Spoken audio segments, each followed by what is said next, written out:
Please following the steps for installation, or refer to the installation sheet. Steps 12 and 3 are shown on the installation sheet. There should be 4 wheels in total. Then you will need the 4-wheel nuts and the cross wrench. First, remove the rubber strip from the RC.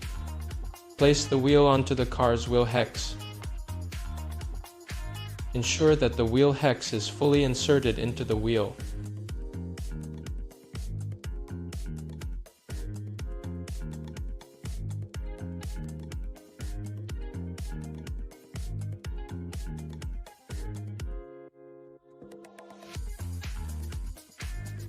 Upon installing the wheel, pay attention to the wheel hex here. It must be fully inserted into the wheel. Upon installation, check the rotation smoothness to ensure that nothing is stuck. If the rotation is stuck, check that the installation is correct.